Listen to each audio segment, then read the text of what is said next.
Hey everyone, welcome back to another episode of the Fitness Education Series produced by the Australian Fitness Academy. It's like progressive overload for your brain.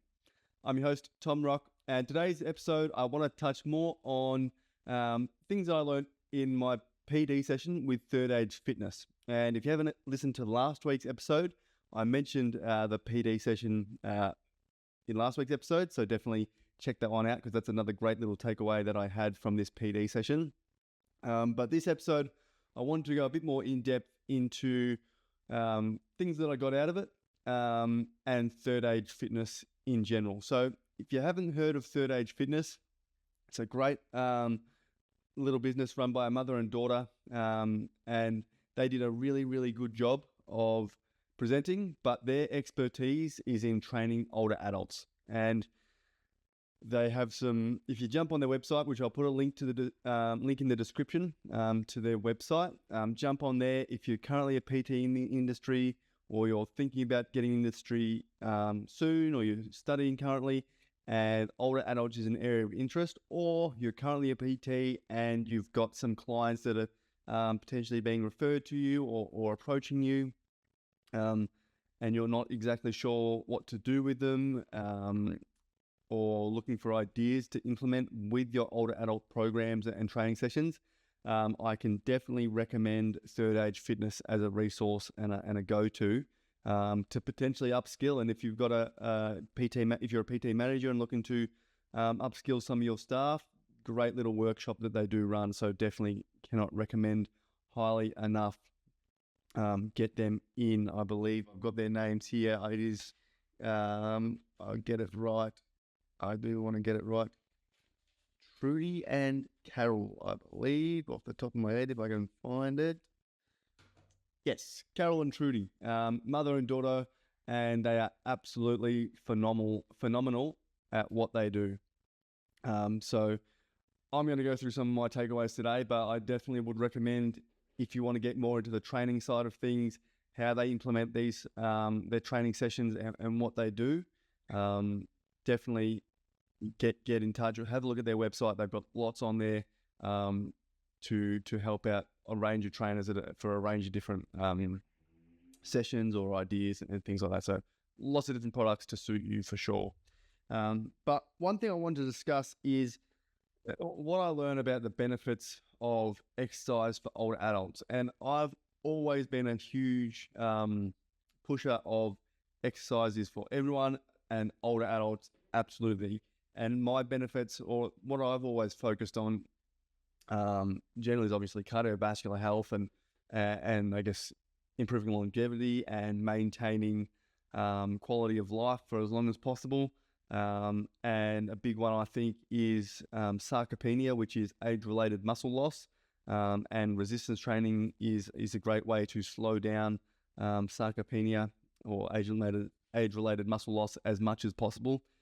So my, I guess, understanding and drive to help older adults or aging adults has been around maintaining their physical ability for as long as possible, and focusing on things like muscle loss and things like that to prevent loss of function and their ability to maintain daily living, which is really important and crucial. So I can't encourage anybody enough to be in the gym and find some way to enjoy resistance training and exercise in general for any stage of the lifespan. There's so many benefits to getting in and finding a routine and habits that suit you, and learning skills you can implement into your lifestyle to help you not only live longer but enjoy that quality of life a lot longer. But what they went into was really, really cool, and I got a lot out of it. So their one thing that I took away from their workshop is, again, I've always sort of thought about the physical changes that, say, strength training or cardiovascular training can bring to improve health and fitness. The information that they sort of taught me was all around changes in the brain, which I thought was really, really interesting, because we talk about all this stuff in terms of exercise and its benefits, but they sort of delved a little bit deeper into the mechanism, which I thought was really cool. So we have what's called brain-derived neurotrophic factor, which is a protein in our brain. So BDNF is for what it's short for. And as they put it, it acts like a brain fertilizer. So it promotes neuron growth and connections that are essential for learning, memory, as well as mood. So it does all sorts of positive things in our brain. And this brain-derived neurotrophic factor does decline with age, but there are things that we can do to improve them. And exercise is one of them, which is really, really cool. And I sort of obviously have understood that exercise is beneficial, but it's great to sort of delve a little bit deeper and look at, well, why or what benefit from exercise is also helping us maintain cognitive function, which is really, really cool. So there are studies. I'll put a couple of studies in the description as well, or a study that talks about it. But in general, they've measured people with low BDNF levels, and it has been associated with, there's lots of things it's associated with, but things such as obesity, motor dysfunction, fatigue, eating disorders, Parkinson's disease risk, multiple sclerosis risk, Alzheimer's risk, neuroinflammation, anxiety disorders, chronic inflammation, all these things are related or associated with low BDNF levels. So their whole concepts was around creating sessions that maximize BDNF. So it's about BDNF boosters, and we can get that from exercise. There is sort of certain foods that can boost BDNF as well.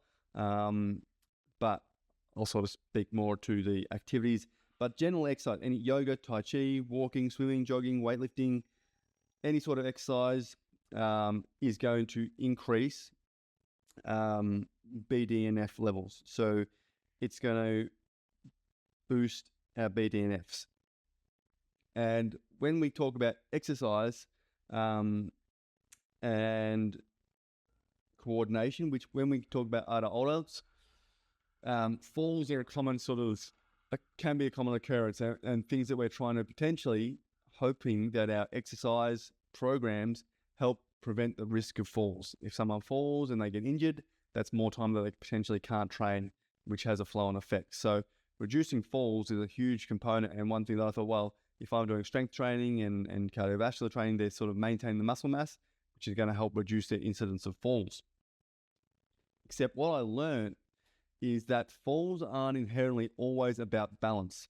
Balance is obviously a component, and the more we can maintain our balance, then hopefully we reduce risk of falls. But there's a big coordination factor and cognitive factor to fall. So it's a cognitive motor failure, not necessarily just a motor failure. But what they sort of showed and explained is that as we age and our brain starts to slow down, where if we're trying to do harder cognitive tasks, or we have cognitive tasks while we're, say, walking, we lose our ability to coordinate our movements. And they showed this through a series of activities that we did on the day where we had to, whether it was add and subtract numbers or recite certain countries while we were doing activities, say marching on the spot or walking back and forward and balancing. And it really displayed the difference and how you can lose aspects of coordination because you're concentrating hard on something else. And as we age and our brain slows down a little bit, that becomes a bit more profound. So incorporating these sessions that include balance and coordination with motor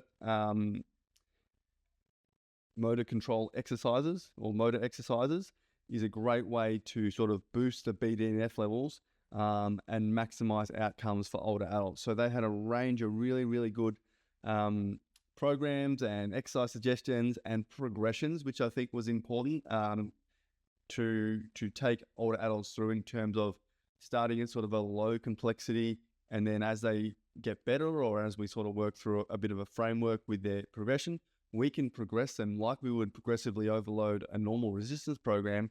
We can apply that progressive overload principle to complexities of cognition and motor function combined, which was really, really cool. So yeah, I got lots out of this this PD on older adult training and how it can be applied. So I just wanted to touch the service, let you know about Third Age Fitness. Definitely, if you've got any questions, send an email to tom@afa.com.au. But they're a wealth of knowledge, and there's a wealth of great resources on their website. Don't hesitate to jump on and grab a couple. But yeah, hopefully you got a little bit out of that. I know I got a lot out of their PD in terms of the mechanisms and a different aspect to training with older adults, which was really, really cool.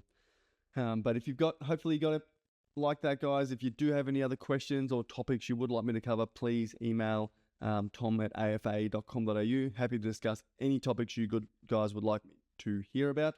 I will put the link in the description again. I am running a hypertrophy, maximizing hypertrophy workshop at our campus in Caulfield on the 13th of March, Friday the 13th of March, 11:30 to 1, I believe, but the link is in the description. Jump on if you want to attend that. Get in quick before the tickets do sell out. It is a limited number. But yeah, other than that, guys, have a great weekend, and I will talk to you all soon.